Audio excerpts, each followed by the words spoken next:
Шел 6-й день. У меня жутко болели ноги и спина. Я плохо спал, почти ничего не ел из того, что там предлагалось. И вообще не понимал, зачем мне эта деревянная подушка. Я сидел на полу и думал, что я вообще тут делаю. А теперь странно. После первого своего ретрита я поехал еще на один, а потом еще на один. Всего за 2 года я побывал на 3 випассанах. И в этом ролике я хочу честно рассказать, зачем взрослый человек с семьей и бизнесом уезжает туда, где все запрещено. И это не реклама ретрита, это моя история.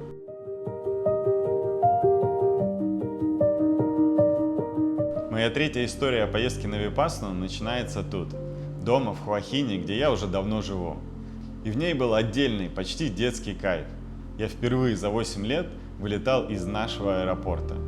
Вышел из дома, и через 15 минут я уже стою на регистрации, гуляю по терминалу и улыбаюсь, как ребенок в Диснейленде. Людей мало, из окна видно море. И всего 1 самолет на весь аэропорт. Он только что прилетел из Чингмая и должен был отвезти нас в обратном направлении. И для меня в этом был отдельный смысл. Взять просто так и улететь из Хуахина меняет само ощущение от жизни здесь. Ты теперь не привязан к Бангкоку, куда вели раньше все дороги. Но этот ролик не про дорогу и не про туризм. Этот ролик о том, что зачем люди добровольно лишают себя всего привычного и повторяют это не 1 раз.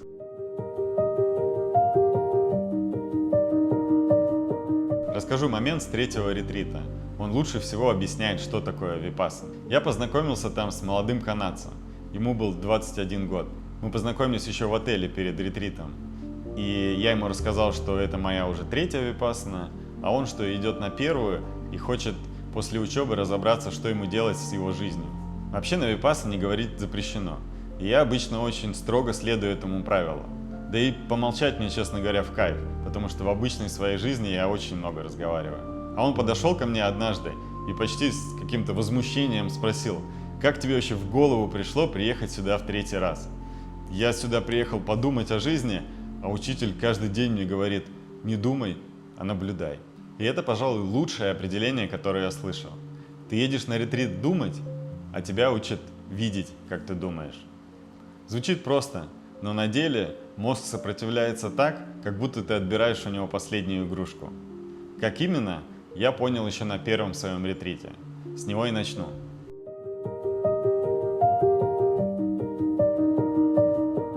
Апрель 24-го.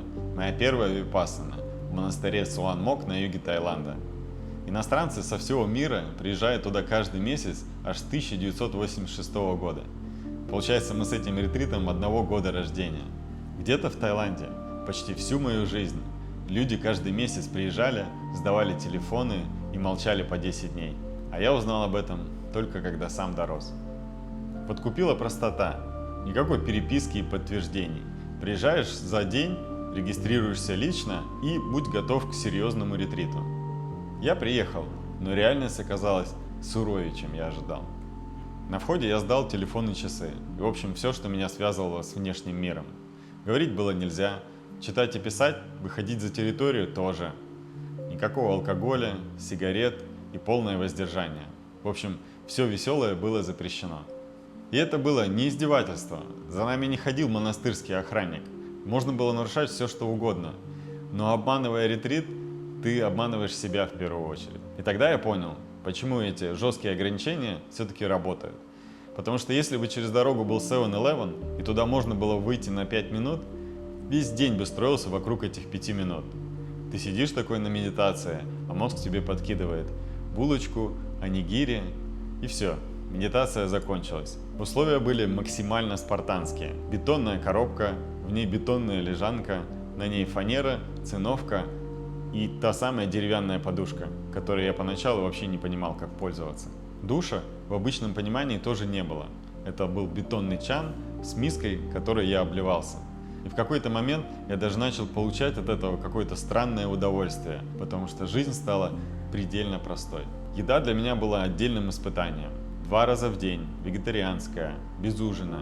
И тогда я про себя понял одну не очень приятную вещь, что для меня важен не сам факт поесть, а то, как эта еда выглядит, пахнет и какой она текстуры. Если выглядело скользко и непонятно, мой мозг говорил, лучше поголодаем. и я первое время реально терял вес. При этом другим эта же еда нравилась. То есть проблема была не в еде, а в моей голове. Очень в духе випассаны. Ты думаешь, что у тебя проблемы с внешним миром, а присмотришься честнее, это скорее проблема с твоим восприятием этого мира. А потом пришла боль. Сначала физическая. Ноги, спина, непривычный режим, а потом ментальная. И она била сильнее. Я приехал на випассану с одной внутренней ситуацией, которую никак не мог отпустить. Детали не важны. Важно, что с ней делал мой мозг. Сяду медитировать, мысль тут же приходила. При ходьбе приходила. Ложусь спать, приходила. Просыпаюсь, а она уже тут. И тогда до меня дошло. Снаружи меня никто не мучил. Меня мучил мой собственный ум, принося эту мысль снова и снова. В какой-то момент я понял, ситуация уже случилась, и мне ее не отменить, силой не выкинуть из головы, а только лишь наблюдать за тем, как ум мне каждый раз приносит ее снова и снова. Это и было моим первым настоящим открытием. Випассана не решает твоих проблем, она только лишь показывает, что с ней делает твой мозг. На 6-й день я начал вести дневник. Строго говоря, на ретрите писать не рекомендуется, это тоже способ убежать в мысли. Сейчас я этому дневнику рад. Он сохранил живой голос человека, сидевшего там. Именно там я впервые написал: випассана – это санаторий для мозгов. Только санаторий, в котором процедуры не самые приятные, и периодически ты ловишься на мысли, зачем мне все это нужно и когда это закончится. Все-таки, когда я вышел, я понял, что это были одни из лучших 10 дней в моей жизни. Я легко вставал по утрам, не хотелось никакого алкоголя и сигарет, и я почти месяц медитировал каждый день. А потом началась обычная жизнь. Бизнес, ответственность, семья, и ощущение потихонечку растворилось. И тут пришла одна очень важная мысль. Випассана не решит твоих проблем. Випассана может дать сильный эффект, но жить твою жизнь за тебя она не будет.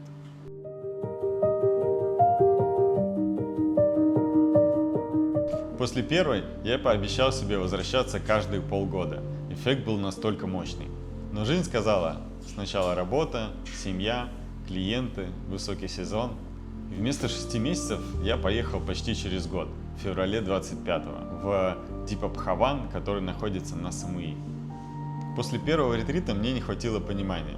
В Суанмок все было на английском, а когда речь идет об уме, хочется понимать все-таки точнее. А на Самуи, как я узнал, есть русскоязычный ретрит.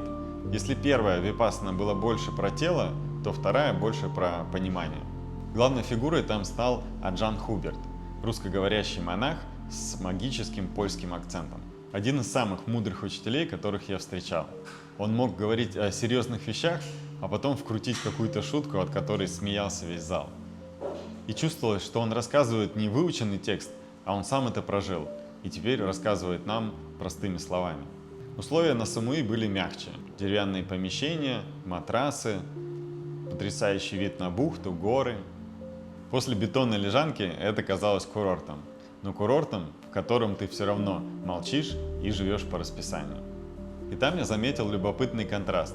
Если в Суанмок все строго соблюдали молчание, то на Самуи, где все было на русском, некоторые позволяли себе перешептываться или разговаривать. Парадокс. Когда учение на родном твоем языке, понять его проще, но при этом больше соблазнов разговаривать. Чтобы молчать среди тех, кого ты очень хорошо понимаешь, нужно больше дисциплины. Второй ретрит был короче, всего 7 дней, и для моего режима это все-таки больше подходило.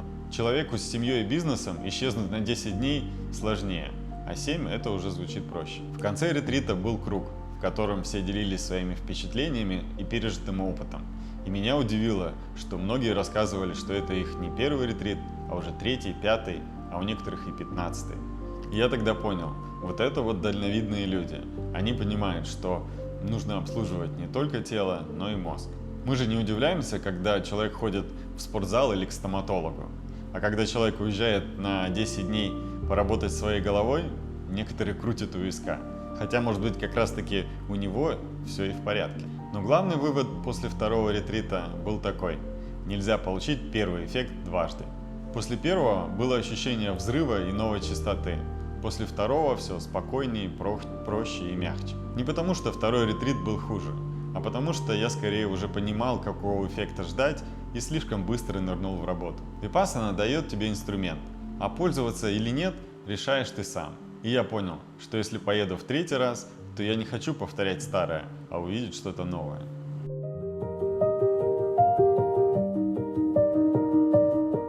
Итак, я оказался в Чингмае, в монастыре Wat Chom Tong. Забегая вперед, скажу, что опыт там был иной.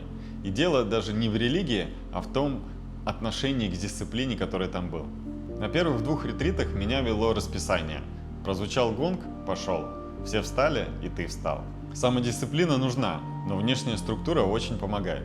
А в Чом Тонге общей программы практически и не было. Там я сам вставал, сам медитировал, сам следил за режимом и сам решал, насколько честно я все это прохожу. Каждое утро короткая встреча с наставником, а дальше я сам. И вот парадокс. Условия на 3-м ретрите были самые комфортные. У меня был отдельный домик, душ, кофе всегда было в доступе, можно было даже сходить в магазин. Но именно поэтому он оказался самым требовательным внутри. Бетонная кровать и деревянная подушка – это тяжело. Но еще тяжелее оказалось, когда у тебя есть самые комфортные условия, но ты сам должен выбирать медитировать, а не просто проводить красивое время в белой одежде. Когда тебя никто не тянет за руку, ты периодически ловишь себя на мысли, а точно ли я хочу практиковать? Там этот вопрос встал передо мной в полный рост.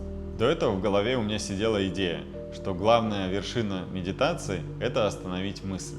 Полная тишина, ноль, ты сидишь такой красивый и просветленный. На первых своих ретритах я постоянно ожидал, что вот сейчас получится, сейчас мысли остановятся. А в Чом Тонге мой русскоговорящий наставник из Казани сказал мне одну простую вещь. Не гонись за состоянием, не жди особого эффекта, не пытайся силой остановить мысли. И для меня это была огромная смена фокуса. Раньше я думал, что хорошая медитация – это когда мыслей нет.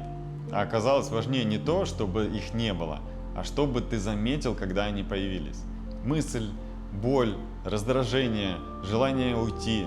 Заметил и вернулся. К телу, к мысли, к медитации. Випассана – это не про то, чтобы стать камнем без мыслей, а про то, чтобы увидеть, как твой мозг убегает, и мягко возвращать его обратно. И, возможно, именно из-за этого появляется то, зачем едут туда на самом деле. Больше спокойствия, ясности и честности с собой. Правда, мою осознанность однажды жестко приземлили.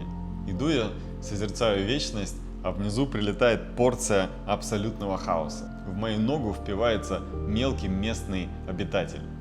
Мое просветление чуть не помешало чье-то безудержное веселье, в котором моя штанина была главным аттракционом.